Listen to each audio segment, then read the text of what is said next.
नमस्कार, DD news में आपका स्वागत है। मैं हूं चंद्रशेखर जोशी। हमारे इस विशेष बुलेटिन में मेरे साथ मेरी सहयोगी बीना सिंह हैं और आइए अब शुरुआत करते हैं और सबसे पहले आपको दिखाते हैं इस वक्त की हेडलाइंस।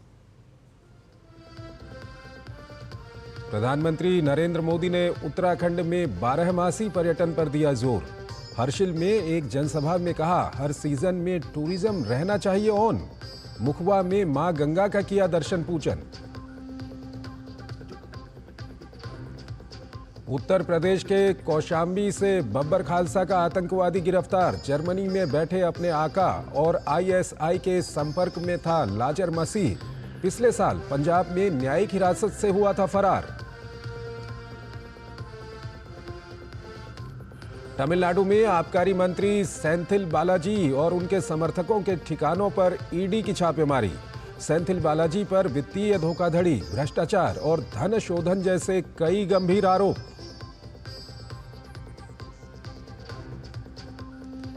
पंजाब में किसानों का विरोध प्रदर्शन जारी। किसान संयुक्त मोर्चा ने कल लुधियाना में बुलाई आपात बैठक। आगे की रणनीति पर होगी चर्चा।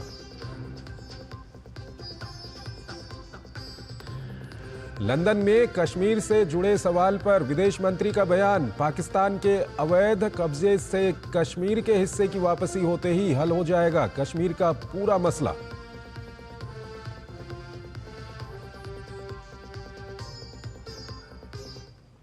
और आइए अब खबरों को विस्तार से देखते हैं। प्रधानमंत्री ने देवभूमि उत्तराखंड के मुखवा की यात्रा की। यह स्थान भागीरथी यानी मां गंगा के शीतकालीन प्रवास के लिए जाना जाता है। प्रधानमंत्री ने मुखवा में विधिपूर्वक पूजा की। उन्होंने कहा कि बीता दशक में डबल इंजन की सरकार ने राज्य में चौतरफा इंफ्रा विकास किया है। अब 365 दिन पर्यटन के लिए उत्तराखंड तैयार है। ऐसे में डेस्टिनेशन वेडिंग, कॉरपोरेट जगत के सेमिनार पूरे साल राज्य में आयोजित किए जा सकते हैं।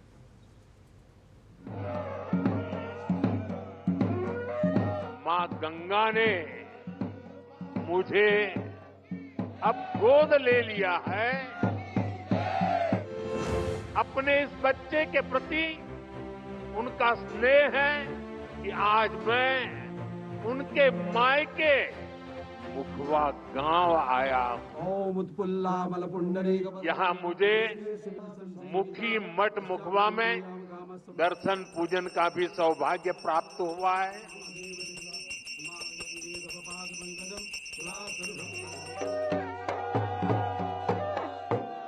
आज एक बार फिर यहां आकर आप सब अपने परिवारजनों से मिलकर मैं धन्य हो गया हूं। भागीरथी यानी मां गंगा के मायके मुखबा में प्रधानमंत्री ने विधिपूर्वक पूजा की। शीतकाल में गंगोत्री धाम के कपाट जब बंद होते हैं तब मुखबा में ही पूजा की जाती है। प्रधानमंत्री ने बताया कि देवभूमि से उनका लगाव भावनात्मक है और बीते 10 साल से उत्तराखंड की तेज प्रगति, व्यापक रोजगार के लिए डबल इंजन की सरकार ने विकास को चौतरफा बढ़ावा दिया है। उन्होंने आह्वान किया कि राज्य के टूरिज्म को डाइवर्सिफाई करना है और 12मासी पर्यटन को बढ़ावा देना है। प्रधानमंत्री ने कॉरपोरेट जगत और डेस्टिनेशन वेडिंग वाले लोगों के लिए उत्तराखंड को एक बेहतर विकल्प बताया। हमारे कॉरपोरेट वर्ल्ड के साथी वे विंटर टूरिज्म का हिस्सा बने। मीटिंग्स करनी हो, कॉन्फ्रेंसेस करनी हो, एग्जीबिशंस करने हो तो विंटर का समय और देवभूमि इससे होनहार कोई जगह नहीं हो सकती है। मैं चाहूंगा कि सर्दियों में डेस्टिनेशन वेडिंग के लिए भी उत्तराखंड को देशवासी प्राथमिकता दें। सीजन कोई भी हो, लेकिन उत्तराखंड में अब सीजन ऑफ नहीं होगा, शीतकालीन सत्र में सीमावर्ती क्षेत्रों में भी पर्यटन विकास को बढ़ावा दिया जाएगा। इसी मकसद से प्रधानमंत्री ने बाइक रैली को रवाना किया। ये रैली जादूंग गांव तक की यात्रा तय करेगी। प्रधानमंत्री ने कहा कि सर्दियों में खाली होम स्टे, होटल एक आर्थिक असंतुलन बना देते हैं, लेकिन अब नए डेस्टिनेशन इसे दूर करेंगे और पर्यटकों को नया अनुभव देंगे। 2014 से पहले 4 धाम यात्रा पर हर साल औसतन 18 लाख यात्री आते थे।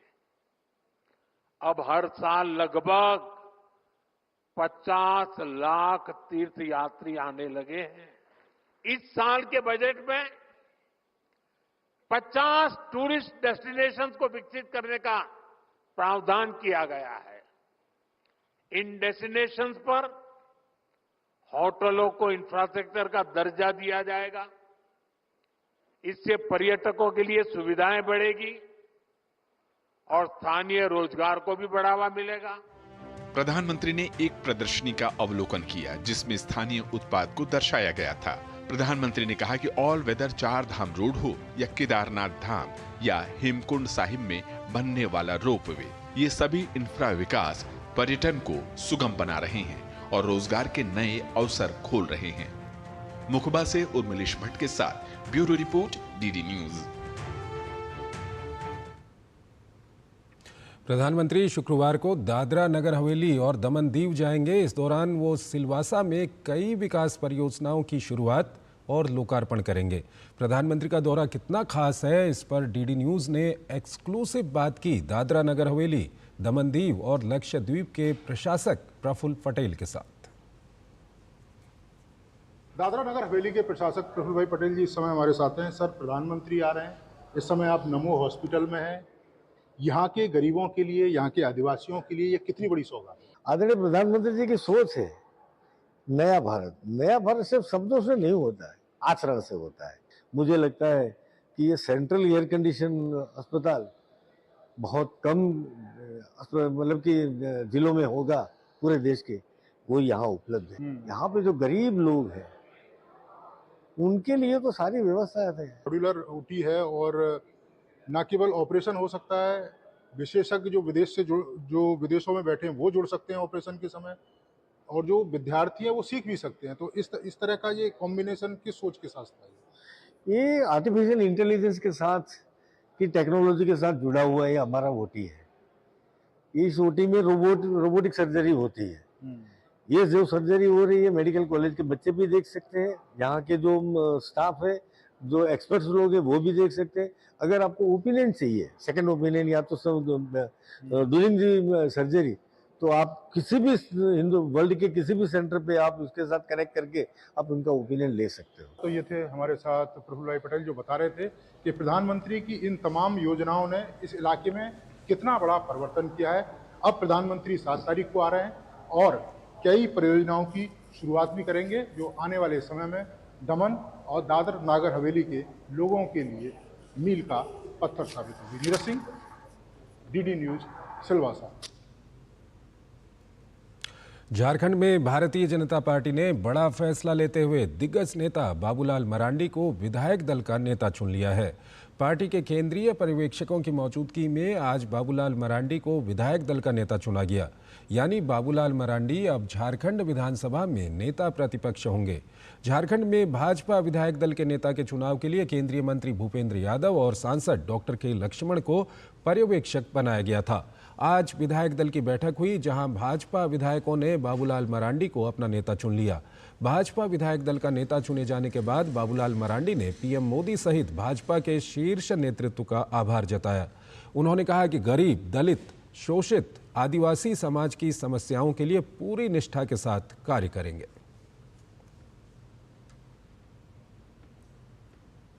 जो भी जिम्मेवारी हमें दी गई है, मैं अपनी ओर से पूरी तरह से मेहनत करूंगा ताकि विधायकों के साथ, पार्टी के कार्यकर्ता के साथ मिलकर के संगठन को और कैसे मजबूत किया जा सकता है, उस दिशा में 24/7 पूरी समय लगा करके अपनी मेरी जितनी ताकत है, क्षमता है, उस सब का हम उपयोग करेंगे। तेलंगाना में संपन्न हुए एमएलसी चुनाव में 3 सीटों में से 2 सीटों पर भाजपा प्रत्याशियों को ऐतिहासिक जीत मिली। करीमनगर, निजामाबाद, आदिलाबाद, मेंढक एमएलसी ग्रेजुएट क्षेत्र से चिन्नामेल अंजी रेड्डी गारू और एमएलसी टीचर्स क्षेत्र से मलका कोमारैया की जीत हुई है। चिन्नमाइल अंजी रेड्डी को चुनाव रिटर्निंग ऑफिसर और करीमनगर कलेक्टर पामेला सतपथी ने चुनाव का विजयी प्रमाण पत्र दिया। अंजी रेड्डी को दूसरे प्राथमिकता के मतों की गिनती के बाद 5,106 मतों से जीत मिली है। उन्हें कुल 98,637 मत मिले, जबकि उनके प्रतिद्वंद्वी कांग्रेस के नरेंद्र रेड्डी को 93,531 मत प्राप्त हुए। अपनी जीत के बाद मीडिया को दिए एक बयान में अंजी रेड्डी ने एमएलसी के रूप में अपना वेतन छोड़ने की घोषणा की। उन्होंने क्षेत्र में स्कूलों के विकास के लिए धन का योगदान करने का वादा किया।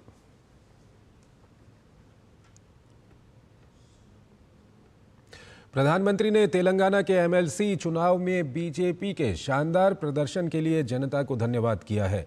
उन्होंने कहा कि एमएलसी चुनाव में अभूतपूर्व समर्थन और आशीर्वाद के लिए तेलंगाना के लोगों को धन्यवाद देता हूं। हमारे नवनिर्वाचित उम्मीदवारों को बधाई। मुझे अपनी पार्टी के कार्यकर्ताओं पर बेहद गर्व है, जो बड़ी मेहनत से लोगों के बीच काम कर रहे हैं।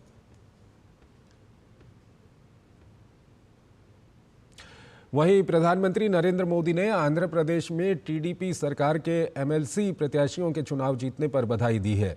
पीएम मोदी ने अपने सोशल मीडिया हैंडल एक्स पर कहा कि विजयी उम्मीदवारों को बधाई। केंद्र और आंध्र प्रदेश में एनडीए सरकारें राज्य के लोगों की सेवा करती रहेंगी और राज्य की विकास यात्रा को नई ऊंचाइयों पर ले जाएंगी। तेलंगाना में विधान परिषद एमएलसी में भाजपा की जीत से पार्टी काफी उत्साहित है। भाजपा की जीत पर केंद्रीय मंत्री जी किशन रेड्डी ने कहा कि इस चुनाव में भाजपा का जीतना छोटी बात नहीं है। तेलंगाना के लोगों ने भाजपा का समर्थन किया है। आने वाले दिनों में भाजपा लोगों के आशीर्वाद से तेलंगाना में सत्ता में आने के लिए संघर्ष करेगी। चुनाव में भारतीय जनता पार्टी दोनों सीट जीतना, टीचर्स हो ग्रेजुएट्स हो, ये छोटा विषय नहीं है। मुख्यमंत्री स्वयं आकर हेलीकॉप्टर लेके मीटर्स वोटर्स मीटिंग में एड्रेस करना, पूरा मिनिस्टर्स को जिम्मेदारी दिया है, एमपीस एमएलएस कारपोरेशन चेयरमैन जिम्मेदारी दिया है। बहुत पैसे खर्च करने के बाद भी जो तेलंगाना के जनता आज बीजेपी को आशीर्वाद दिया है, मेरा दृष्टिकोण से ये दूसरा टाइम तेलंगाना का जनता हम बीजेपी के साथ है, हम नरेंद्र मोदी जी के साथ है, ऐसा तेलंगाना जनता बताए। इसीलिए भारतीय जनता पार्टी तेलंगाना में आने वाले दिन में पूरा शक्ति लगाकर सत्ता में आने के लिए, तेलंगाना जनता से आशीर्वाद लेने के लिए पूरा प्रयास करेंगे। तमिलनाडु भाजपा ने राष्ट्रीय शिक्षा नीति की 3 भाषा नीति के समर्थन में अपना हस्ताक्षर अभियान शुरू किया। अभियान में भाजपा के प्रदेश अध्यक्ष के अन्नामलाई, पार्टी नेता तमिलिसाई सुंदरराजन और अन्य नेताओं ने भाग लिया। तमिलिसाई सुंदरराजन ने 3 भाषा नीति के लिए राज्य के विरोध पर सवाल उठाते हुए कहा कि एक अतिरिक्त भाषा सीखने से छात्रों के लिए बेहतर नौकरी और शिक्षा के अवसर खुल सकते हैं। उन्होंने आगे जोर देकर कहा कि भाजपा चाहती है कि सभी छात्रों के लिए समान अवसर सुनिश्चित करने के लिए एनईपी को केंद्रीय बोर्ड, राज्य बोर्ड और सरकारी स्कूल परीक्षाओं में समान रूप से लागू किया जाए। इस बीच अन्नामलाई ने दावा किया है कि तेलंगाना और पुडुचेरी की पूर्व राज्यपाल तमिलिसाई सुंदरराजन को तमिलनाडु पुलिस ने गिरफ्तार कर लिया है, जो चेन्नई में राष्ट्रीय शिक्षा नीति के समर्थन में हस्ताक्षर अभियान का नेतृत्व कर रही थी। अन्नामलाई ने कहा है कि जनता द्रमुक के नाटक को समझने लगी है और त्रिभाषी नीति के लिए भारी समर्थन देख रही है और मुख्यमंत्री एमके स्टालिन डर से कांप रहे हैं। परिणाम स्वरूप लोकतांत्रिक हस्ताक्षर आंदोलन को रोकने के लिए भाजपा नेताओं को गिरफ्तार किया जा रहा है। तमिलनाडु भाजपा इस गिरफ्तारी के बाद डर से पीछे नहीं हटेगी। हम तमिलनाडु के हर घर में जाएंगे।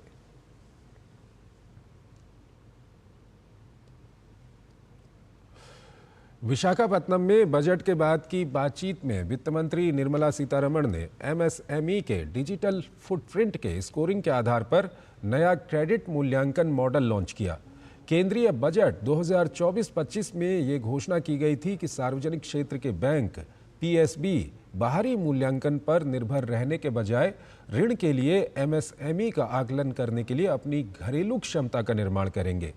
पीएसबी अर्थव्यवस्था में एमएसएमई के डिजिटल पद चिन्हों के स्कोरिंग के आधार पर एक नया क्रेडिट मूल्यांकन मॉडल विकसित करेंगे। The interest of all our exporters is well documented with the Commerce Ministry, and so we'll have to see how the ministry is taking up the negotiation there. All of us are constantly giving information and sharing inputs to protect the interest of Indian exporters.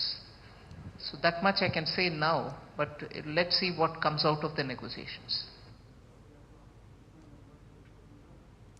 Pakistan की ISI से कथित संबंध रखने वाले Babbar Khalsa international BKI और ISI module के सक्रिय आतंकवादी को उत्तर प्रदेश एसटीएफ और पंजाब पुलिस के संयुक्त अभियान में गिरफ्तार किया है।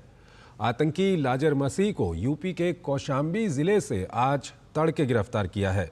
गिरफ्तार आतंकवादी बब्बर खालसा इंटरनेशनल के जर्मनी स्थित मॉड्यूल के प्रमुख स्वर्ण सिंह उर्फ जीवन फौजी के लिए काम करता है और पाकिस्तान स्थित आईएसआई के गुर्गों के साथ सीधे संपर्क में है।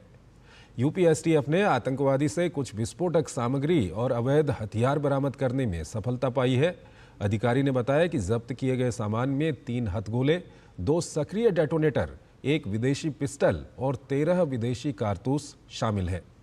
इसके अलावा उसके पास से एक सफ़ेद रंग का विस्फोटक पाउडर, गाजियाबाद के पते वाला एक आधार कार्ड, बिना सिम कार्ड वाला एक मोबाइल फ़ोन भी बरामद किया गया है।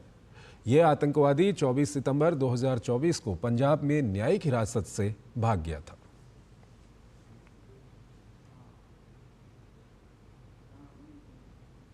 उत्तर प्रदेश के पुलिस महानिदेशक प्रशांत कुमार ने बताया कि प्रदेश के कौशाम्बी में बब्बर खालसा इंटरनेशनल का एक आतंकी गिरफ्तार हुआ है। उसकी पहचान लाजर मसीह के रूप में हुई है। यूपी एसटीएफ और पंजाब पुलिस ने गुरुवार सुबह छापेमारी कर लाजर मसीह को गिरफ्तार किया। एसटीएफ को उसके पास से 3 हैंड ग्रेनेड, 2 डेटोनेटर, 1 विदेशी पिस्टल और 13 कारतूस मिले हैं। इसके अलावा गाजियाबाद के पते वाला आधार कार्ड और बिना सिम कार्ड का एक मोबाइल फ़ोन भी बरामद हुआ है। ये कार्रवाई उत्तर प्रदेश पुलिस की एसटीएफ तथा पंजाब पुलिस के द्वारा जॉइंट ऑपरेशन में की गई है। बब्बर खालसा इंटरनेशनल एवं आईएसआई के मॉड्यूल का सक्रिय आतंकवादी लजर मसीह को कौशाम्बी से गिरफ्तार किया गया है। जो बरामदगी हुई है उसमें 3 सक्रिय हैंड ग्रेनेड, 2 अदद सक्रिय डेटोनेटर, 1 विदेशी पिस्टल जो कि यूएसएसआर की बनी हुई है तथा 1 फर्जी पते पर बनाया हुआ आधार कार्ड। ग्रेटर नोएडा वेस्ट में आम्रपाली ड्रीम वैली के सैकड़ों फ्लैट खरीदार अपने घर के इंतजार में सालों से परेशान रहे और वक्त से पोजीशन न मिलने के कारण ईएमआई और किराए की दोहरी मार झेलते रहे। पर सुप्रीम कोर्ट ने फ्लैट खरीदारों के पक्ष में ऐतिहासिक फैसला दिया और आर वेंकट रमानी को कोर्ट रिसीवर नियुक्त किया। इसके बाद एनबीसीसी के प्रयासों ने हजारों की संख्या में फंसे फ्लैट खरीदारों के चेहरे पर मुस्कान बिखेर दी है। पेश है हमारे संवाददाता कुमार आलोक की ये खास रिपोर्ट।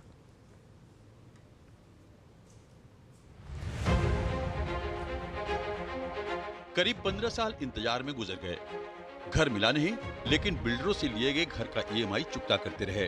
फ्लैट मिलने की आस में किराए पर मकान दर मकान ढूंढते रहे। जिंदगी की गाढ़ी कमाई किराए के मकान में चुकाते रहे। अब मकान के कागजात मिले हैं तो चेहरे पर खुशी लौटी है।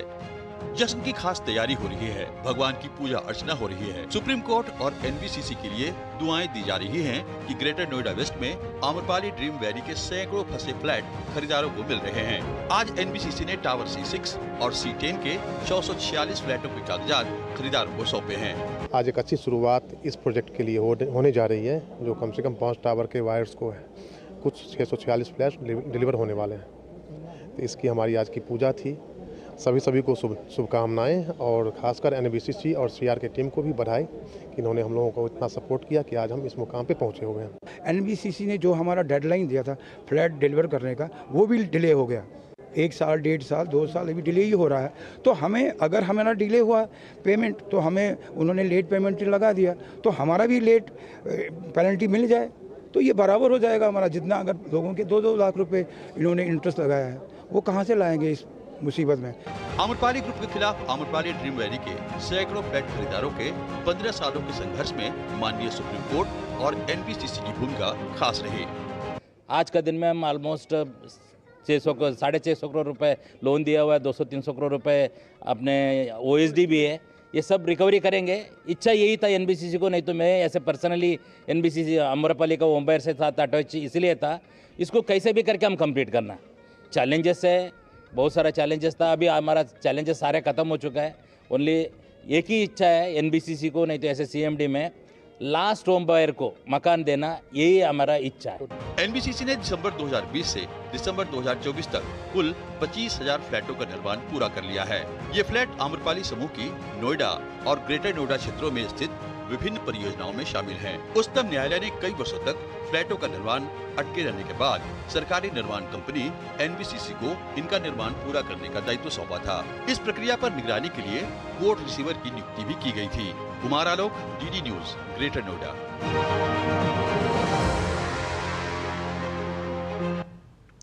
स्पेशल ओलंपिक विश्व शीतकालीन खेल इटली में आयोजित होने हैं और इन खेलों को लेकर भारतीय दल अपनी तैयारी को पूर्ण मान रहा है। स्पेशल ओलंपिक भारत के अध्यक्ष मल्लिका नड्डा के मुताबिक ये खेल स्पेशल एथलीटों को न सिर्फ एक नई दिशा प्रदान करेंगे बल्कि उनके करियर को भी नया रूप देंगे। स्पेशल ओलंपिक भारत के अध्यक्ष मल्लिका नड्डा से खास बात की हमारे संवाददाता गौरव कुमार ने। इस वक्त हमारे साथ स्पेशल ओलंपिक भारत की अध्यक्ष मल्लिका नड्डा हैं और सीधे उनसे जानते हैं कि वो किस तरह से देख रही हैं special Olympic world winter games को लेकर के भारतीय दल की तैयारी को। मैम, शुरू होने वाला है वो special Olympic world winter games, किस तरह से देखती हैं भारतीय दल की तैयारी को और साथ ही साथ कितना मजबूत है इस बार हमारा जो भारतीय दल है? 49 का कंटिंजेंट तैयार है, जिसमें 30 एथलीट्स और 19 कोचेज़ हैं जो इस गेम्स में भाग लेने के लिए आगे जा रहे हैं। जो अलग अलग प्रतियोगिताएं हैं उसमें alpine skiing, snow shoeing, snow boarding, speed skating, floor ball जैसी प्रतियोगिताओं में हमारे खिलाड़ी भाग लेंगे और मुझे आशा ही नहीं पूरा विश्वास है कि इन खिलाड़ियों ने पहले भी देश का नाम को गौरवान्वित किया है, अब भी हमारे खिलाड़ी मेडल्स लाके और इन खेलों में अच्छा प्रदर्शन करेंगे। इंडिया में रह करके इनको किस तरह से तैयारी के लिए मंच दिया गया? क्या कुछ वो तैयारी की वो दिशाएं थी जो आप लोगों के द्वारा तय की गई? 2008 से special Olympics Bharat world winter games में पार्टिसिपेट करने के लिए हिमाचल प्रदेश में नारकंडा और मनाली में कई प्रतियोगिताएं आयोजित करता आया है और इसी के माध्यम से हम विंटर गेम्स की तैयारी स्पेशल ओलंपिक्स के खिलाड़ियों की करते हैं।